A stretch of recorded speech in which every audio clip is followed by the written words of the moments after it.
Let us begin the session 1, Politics, the Big Picture, 60 Years of Federation. To share with us, I would like to invite Professor Dr. James Chin from Sarawak to deliver his thoughts.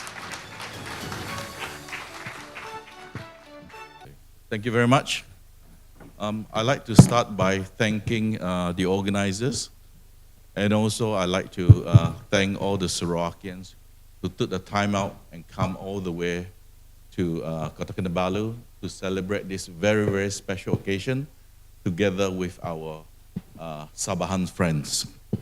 I think I've been given the impossible job of trying to summarize political development in 2 states within a space of 20 minutes. So I want to tell the organizers in advance that I will be quite lenient with myself in terms of time management.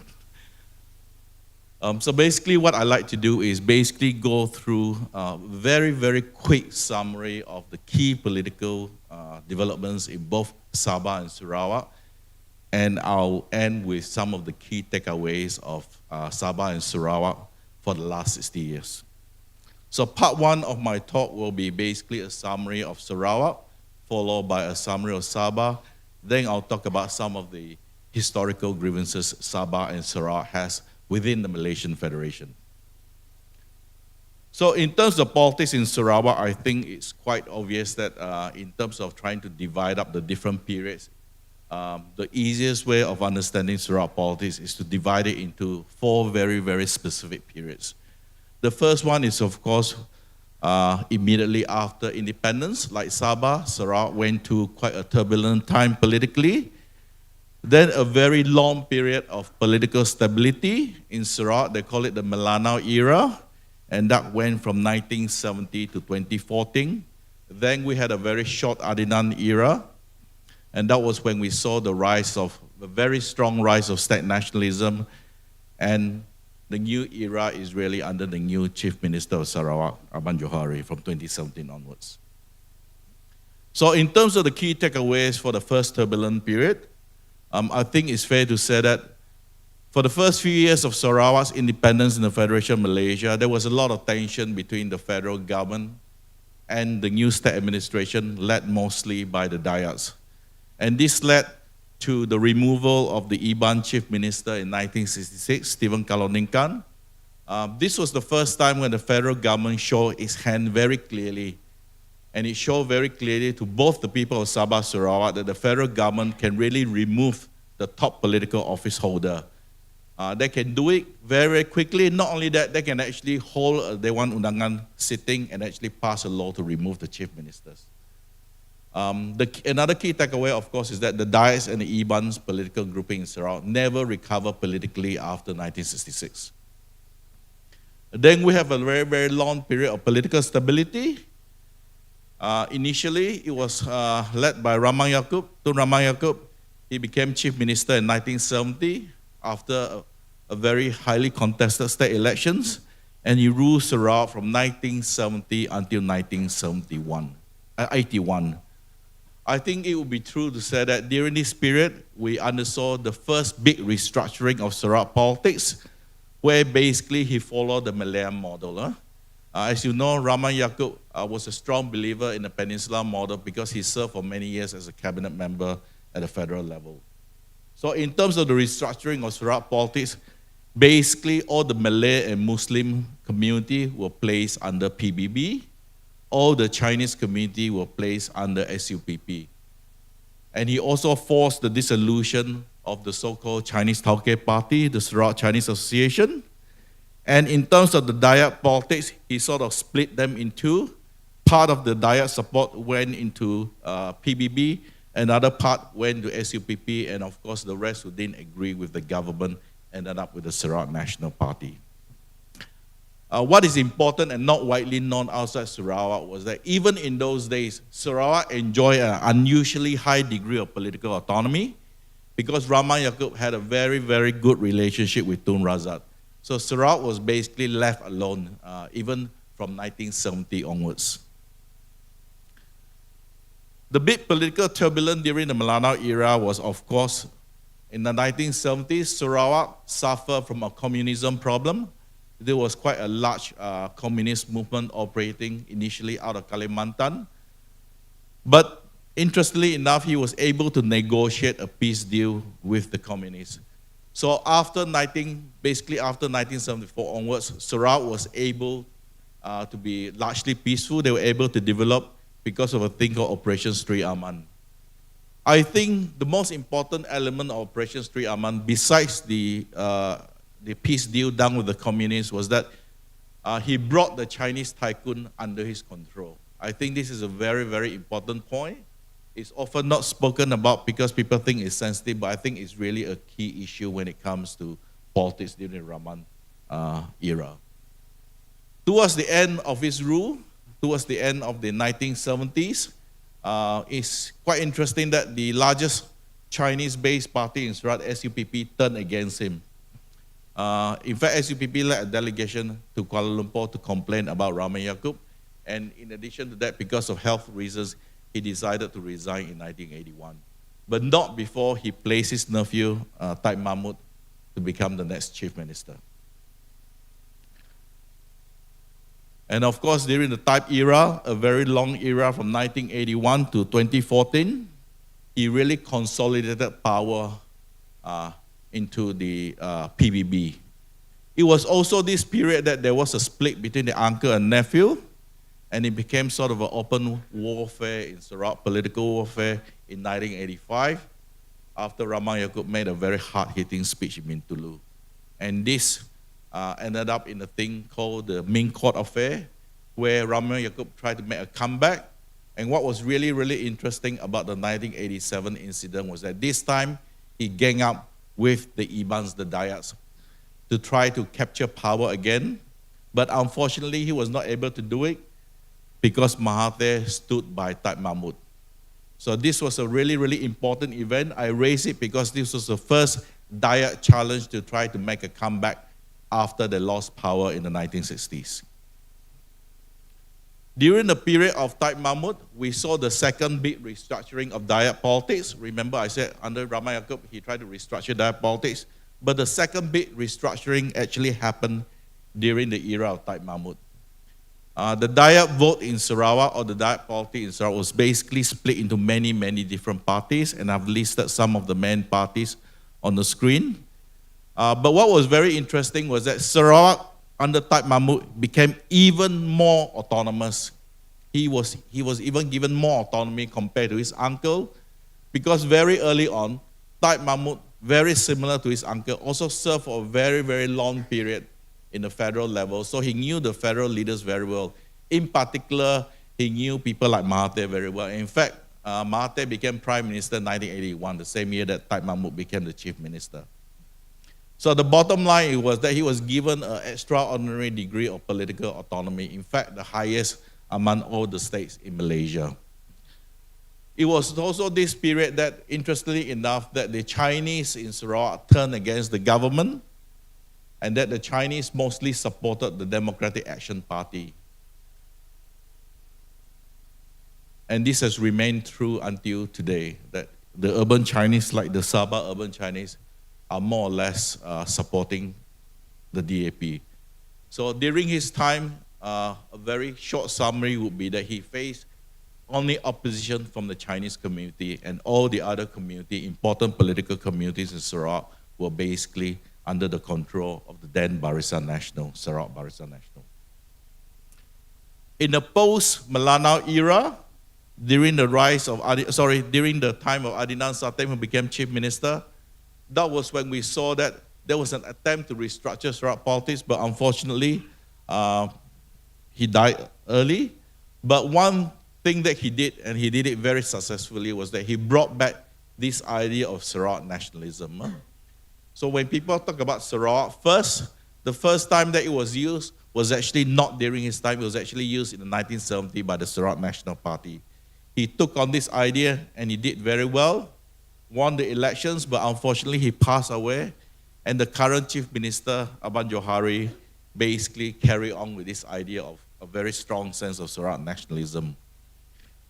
And he has worked very, very well. In the most recent Sarawak state election, GPS, the successor to the Sarawak Barisan Nasional, won more than 90% of the seats in the Dewan Undangan Negeri.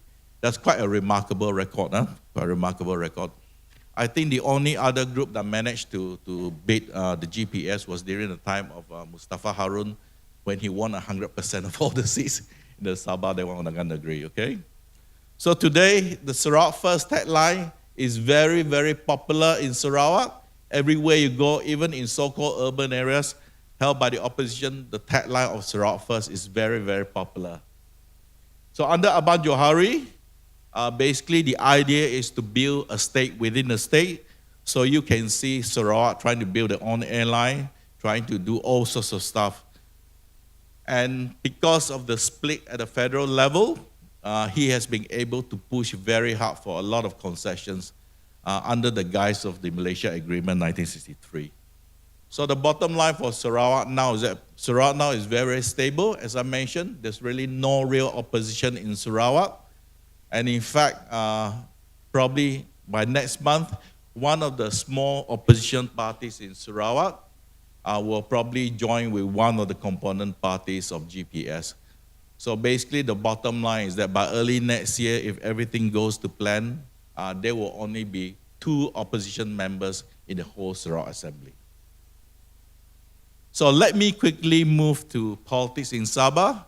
Sabah's story, I don't have to go in detail because most of you here will know it very well.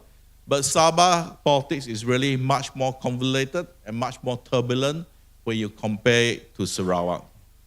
So basically what I've done with Sabah is that you can sort of split it into 5 very distinct phases. The first one, like Sarawak, is the early years of independence where you had a lot of political turbulence. But unlike Sarawak, it lasted for a very long time. My argument is that it lasted from 1963 all the way up to 1994. Then you had a very unique political experiment in the Malaysian system, and that was called the rotation system here in Sabah. Then you had a rise of Sabah nationalism under Warisan, a short experiment for 2 years, and now you have a consolidation of Sabah nationalism under GRS. So let's quickly look through the first period, the very, very long period of political turbulence. The first part of the political turbulence was essentially a competition between Mustafa and Stevens, and that competition suddenly stopped in 1970 when Stevens decided to convert to Islam. So that's the reason why, by the late 70s, early 70s, late 1960s, early 70s, Mustafa really was the undisputed, lack of a better word, the new Sultan of Sabah politics. Huh? It was also this time when, he made Islam the official religion of Sabah, and there was a very strong crackdown.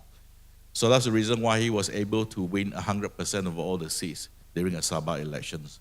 It was also this time, interestingly enough, because of his lifestyle choices, there was lots of rumors of what he was up to. In particular, there was a very famous incident where he allegedly held a meeting where he discussed the succession of Sabah from the Malaysian Federation. And that was really his downfall. My understanding was that it was actually a Sarawakian politician who actually told Kuala Lumpur about this meeting. And this, of course, led to a direct intervention by the federal government. The federal government was behind the establishment of the Berjaya Party. Interestingly enough, Berjaya actually did not learn any of the key lessons from the Mustafa era. Hari Saleh became, a bit like Mustafa, and of course, that led immediately to the rise of Kadazan Dusun nationalism and the establishment of the birth of Parti Bersatu Sabah. And they won successfully 2 state elections in 85 and 86. Things became a bit calmer after PBS was admitted into Barisan Nasional, but in 1990, things went back to a very strong contest between the federal and state government when Parti Bersatu Sabah suddenly exited from the Barisan Nasional coalition in 1990. Yeah? And of course, this led to a new watermark in Sabah politics in that the West Malaysian parties moved in. UMNO moved in, MIC moved in, MCA moved in, even Gerakan, a small party, moved in, right? And 2 years later, it led to the defections, 1994 elections, Most people seem to forget that PBS actually won the elections, but what was remarkable was that before the first sitting of the Dewan Undangan Negeri, the whole thing collapsed because people defected. But the important thing about Sabah during this long period was Project IC. And this permanently altered not only the demography of Sabah, but it altered permanently the political groups and the political arithmetic in Sabah. Because basically what happened with Project IC was that before Project IC, it was possible for the indigenous community with the support of the Chinese community to win an election. After Project IC, the only possible outcome for all elections in Sabah was either a Muslim government or Muslim plus government. The indigenous community in Sabah was no longer able to win any elections. Then we had the famous rotation system. The idea was that we had to put in a rotation system in order to win support from the three major political groupings in Sabah. The Muslim Bumiputera grouping, the non-Muslim Bumiputera grouping, plus the Chinese community. So you can see, right, they rotated the chief minister, firstly under Sakaran, and the last one was Chong Kakiak, back in 2001 to 2003. But the reality was that it never really worked in practice. Because of the nature of the administration in Sabah, 2 years was too short for you to actually do something seriously. So if you look at the statistics, what was really interesting was that the economy actually did not recover. Despite the fact that you have so-called power sharing in Sabah, the economy actually never did well during the rotational years. Secondly, if you look at the statistic again, poverty rates actually went up. So it was quite interesting that even though the rotation system was supposed to resolve all these issues, power sharing, give everybody a chance, it never really worked in practice. And of course, it was abandoned. And that was when this was a consolidation, the next phase of Sabah politics, a consolidation under Musa Aman, who served as chief minister for 15 years. I think it would be true to say that during his time, he really consolidated power in Sabah under UMNO. And I think it's also true to say that a lot of time that you can actually describe his rule as what we call strongman politics. This, of course, led to the historic time in Malaysia's political history in 2018. The fall of the Barisan Nasional at the federal level also led to the fall of the state government in Sabah. And this was the second big rise of Sabah nationalism after 85, 86. And of course, this time it was led by a completely new party called Warisan, led by Shafiq Abdel and Darrell Lacking, okay? So the model they used was very similar, except that they were having the Muslims on the East Coast combined with the non-Muslim indigenous on the West Coast. They entered into a coalition with Pakatan Harapan, but it didn't work. And this led to the fall of the government in the 2020 state elections in Sabah. Now, what is really interesting about the GRS model was that if you remember the press conference held by Hajiji, the most remarkable thing during the press conference was that he actually said that he believed that the GRS model should actually be based on the GPS model. In other words, based on the Sarawak political model. But also the unusual thing about GRS was that basically it was a grouping of every political groupings that you can find in Sabah who were willing to join them. But he was never able to resolve one key issue in Sabah, which is that in Sabah politics, he was never able to remove the ACH. Anything can happen in Sabah politics. That issue has never been resolved. Even today, right, despite what people say, I can guarantee you that the ACH is still alive and kicking. Anything can happen. Okay, so I just wanted to quickly show you through a graph. And when I talk about political stability, it's really an important thing for Sabah and Sarawak, right? If you look at the list, right, it is clear, right? In terms of people who have actually served less than 5 years, you compare the yellow lines in Sarawak and you compare it to Sabah, you can see a marked difference, okay? For the last 60 years in Sarawak, there's only 2 chief ministers who served less than 5 years. and you compare to the side on the Sabah side. Okay? Now this is very important because the state administration of Sabah and Sarawak is an extremely difficult thing to control and run properly. You really need a long period in order to make changes and ready to control the system to deliver for the people. So that will account for why, in some ways, Sarawak has progressed much better compared to Sabah because of the long period of political stability. Now, in terms of the historical grievances, federal-state relationship, I do not want to go into detail. I'll just quickly show you the list of the major sort of stuff that people are talking about in the last 10 to 15 years. The first one is, of course, people talk about merger without consent, the 20 points, the export of the Malayan political model to Sabah and Sarawak, federal intervention, which I mentioned, the PTI issue, and of course, the marginalization of non-Muslim natives. This model, basically, Barisan Nasional model, basically fell apart, right? Not in 2018. For Sabah and Sarawak, the model actually fell apart in 2008, when Najib lost the two-thirds majority and had to rely on MPs from Sabah and Sarawak. That was the time, certainly, the Malay political class in West Malaysia woke up and realized that we cannot take Sabahans and Sarawakians less seriously compared to the people in Malaya. Okay? And this was also driven, I would argue, mostly by social media as well.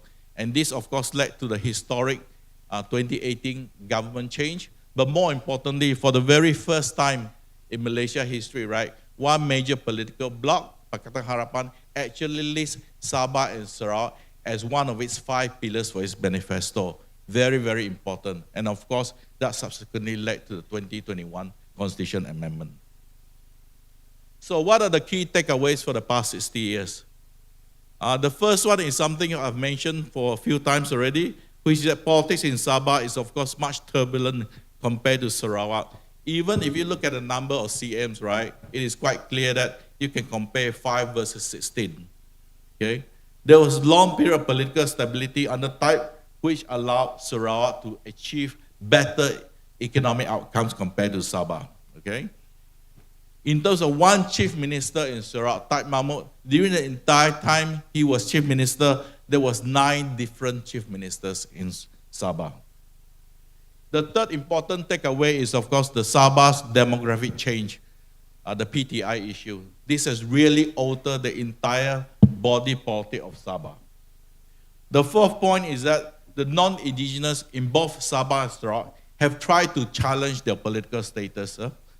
In Sarawak, they tried to do it in 1987, in Sabah 85, 86, and in both instances, they were not successful, and we can still see the results today.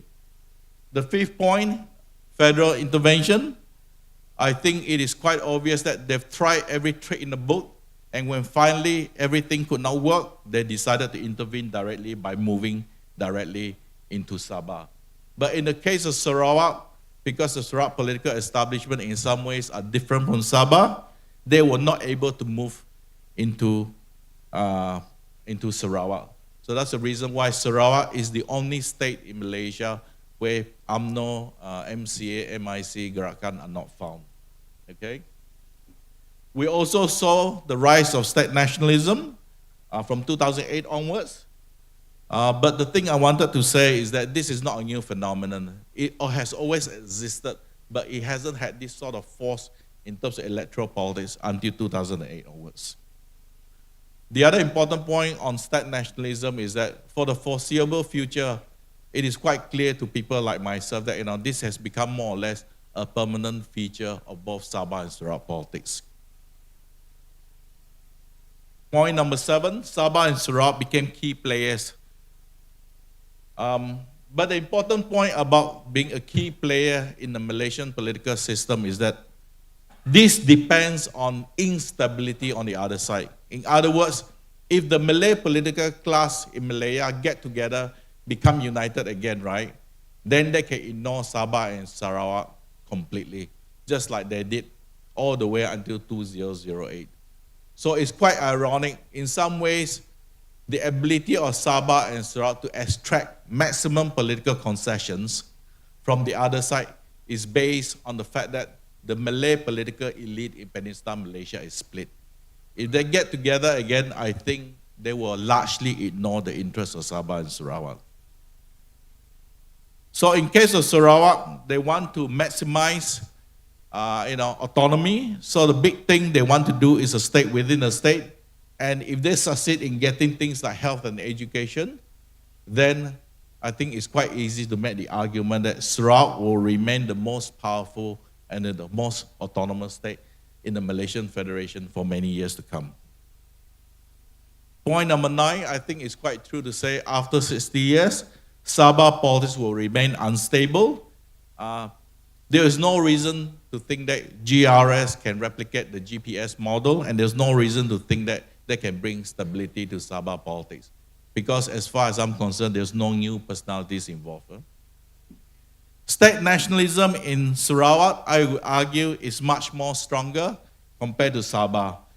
Part of it, of course, has to deal with Project IC, the demographic change in Sabah, but more importantly, is because of the strong presence of UMNO in Sabah politics. And finally, the point I want to make is that the key challenge facing both Sabah and Sarawak is the rise of political Islam. So in conclusion, the Malayan political establishment have always tried to assimilate Sabah and Sarawak politically, but it has not worked for the last 60 years. Part of the reason is because the core ideology was never fully accepted in Sabah and Sarawak. Second point, demography, local cultures and traditions among the indigenous people of Sabah and Sarawak were strong enough to counter the Malayan influence for the past 60 years. Using Islam to unify the Muslim population of East Malaysia and West Malaysia has not worked very well for the last 60 years. But of course, this may change in the future. So Sabah and Sarawak has actually gone through a full circle. Now, if you speak to more Sabahans and Sarawakians, I suspect nobody will disagree with a statement like we want more autonomy from the federal government. The future of Sabah and Sarawak will really depend on whether we can get new arrangements in terms of federal-state relationship and what the leaders in Kota Kinabalu and Kuching will do from now on. Some of the problems, of course, that we face in Sabah and Sarawak for the past 60 years can be traced back to the colonial legacy, but the bulk of the political blame will really have to be put on Dr. Mahathir, because Dr. Mahathir was a very strong believer in centralization of power. And a lot of problems that we see, especially on the administrative side in Sabah and Sarawak, was due to the centralization policy pursued by Mahathir in the 1980s. The other thing that concerns me is that after 60 years, I think it would be fair to say that the level of political development in Sabah and Sarawak is still quite low, and that politics in Sabah and Sarawak is still largely based on the client patronage and money model. The moving up the chain to issue-based politics is only slowly emerging in the urban areas. Thank you very much.